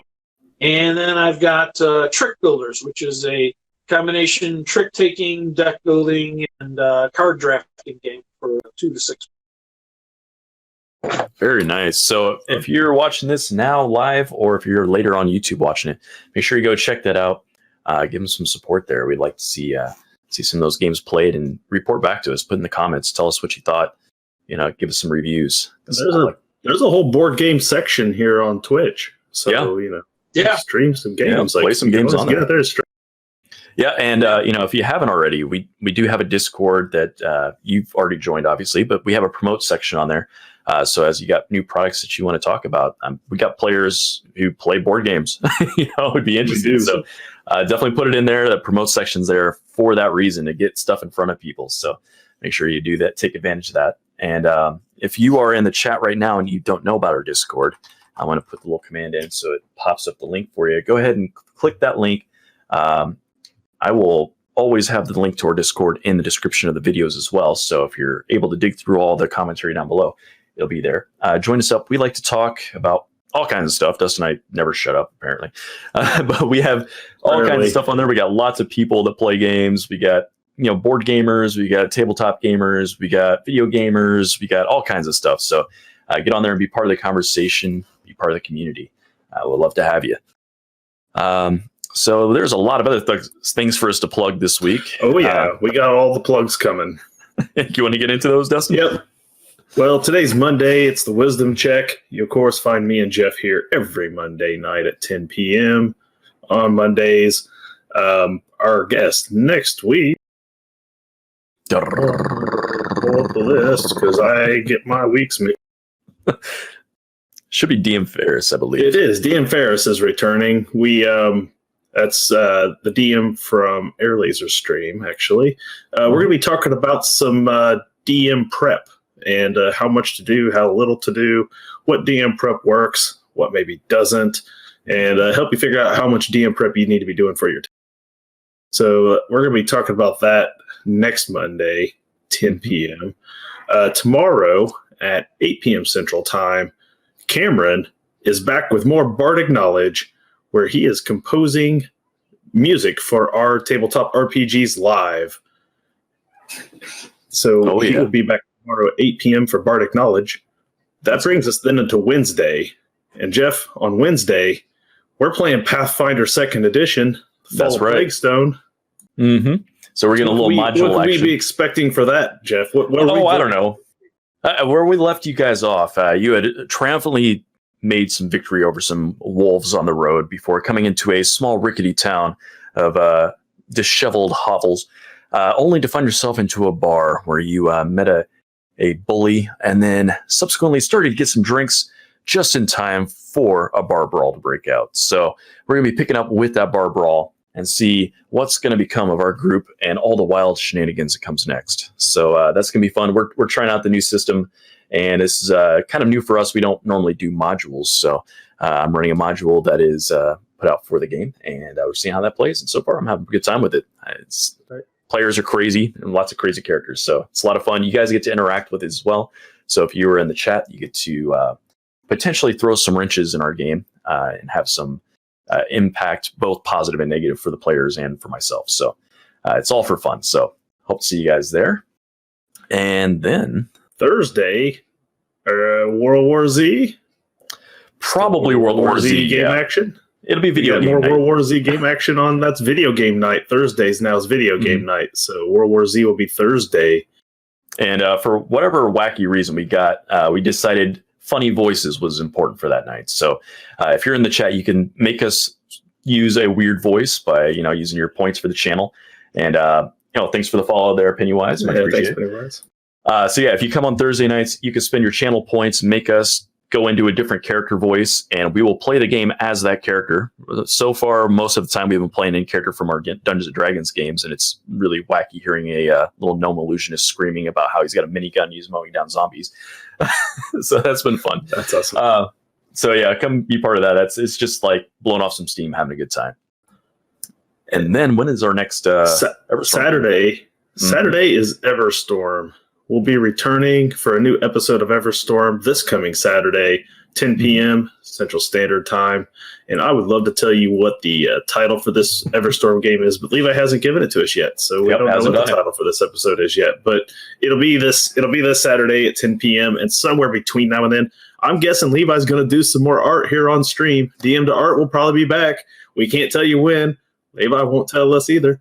He decides he's going to do this thing, and then it happens. This randomly shows up. But you definitely want to catch it. He does art, and he talks in his NPC character voices, and you can pay some cams and make him switch from one to the other. It's chaos. It's Levi. That's what we expect from him at this point. So, he's doing a lot of really good stuff on there, and it's been a lot of fun watching his process of doing the art. Oh wait, we got a title. Hot scoop right here on the Wisdom Check Monday night. Episode title, Skeezer's Other Brothers. Perfect. So, get some F's in the chat for Duz, Skeezer's other twin that died last game. So I don't know what you guys are talking about. He's still alive. He's probably alive somewhere. But Skeezer's Other Brothers is the title of this week's game. So that'll be Saturday. And we're going to go ahead and start talking about this. It's a little more than a week out. But we are one of 4 streams involved in a 4-way battle royale for Dungeon Crawl Classics, the Black Heart of Thaculon the Undying. It's 4 streams, 1 nasty tournament level Dungeon Crawl Classics dungeon. It is traps, it's puzzles, it's combats, it's really shitty character stats. And really shitty. Jeff here is one of the 4 people who I'm going to be running through it for Team TT2KB. And you'll be able to find us here a week from Thursday. That's April the 23rd at 9 p.m. for the first and probably only session. Probably the last one, yeah. Because when they TPK, I'm giving them 3 rooms. I'm putting the over-under on 3 rooms of this dungeon before all 4 of them are dead. That's Maybe pretty they'll generous, surprise me. It's brutal. I know how much Clint loves puzzles. I know how much Levi will just start pulling the levers while Cameron and Jeff are trying to figure out what to do. And it's gonna be a ton of fun, but it's also gonna be a complete shit show. I have a feeling. So 100%, yeah. So we're in it with Defenders of Kobold, Dragons in the Dining Room, and the Grouch Couch. Those are the streams that we're up against in this. Of course, they're all friends of ours, and we love all these guys. They're good guys. We're going to have a hell of a lot of fun doing this, but it is official scoring. There's going to be point totals. It's going to be probably negative scores. Probably, but yeah. Someone's going to be the winner in this damn ordeal, and it's going to be a lot of fun seeing who comes out on top. So unless you're on one of those other teams, don't be coming and watching ours. Then you'll know what's going to happen because it's the same dungeon. No stream sniping. We're going first, though. We're kicking this thing off on April 23rd. So be here for that. It's going to be awesome. Nice. So, there's that. And if you want to catch up on any of our past streams, most of them are now making their way over to YouTube, which I linked earlier. I'll do it again here real fast. And just like this episode tonight, you're going to find it over there in a few days, hopefully, if I'm not behind on my schedule of uploading. And so you'll be able to find this if you missed parts of tonight's and you want to catch up and see what George had to say earlier about board game design and board games in general, and lots of other stuff we talked about. Definitely go back and check that out. Let's see, what else do we got? We have a merch store we should probably check out. Make sure you follow that link there as well. That gets you to George's blog post and his store, which is an important part. And what else do we got? I feel like I'm missing something else. You will have to give extra time for merch to arrive these days. Yeah. Due to COVID. Yeah.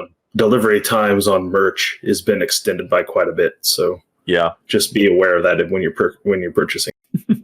Yeah, I don't want to continue on the plugs too much longer here because this goes on enough as it is. So let's go ahead and wrap this up here. Do we have a target for rating? I was looking over my options and I see that we have ourselves a Scabby Rooster who's playing some Dungeons and Dragons tonight. So we're gonna go check out and see what Scabby Rooster. That's the one that does it like live action, I think, if I'm not mistaken. Something like that. Awesome. Well, while we're queuing that up, I want to say again, thank you so much for coming and hanging out with us, George. It's been a wonderful conversation. Really appreciate you and what you had to share with us. It was fun. And thank you to the people in the audience here that we're hanging out with. It always makes it great seeing you all on there and keeping us company. So take care, everyone. Around.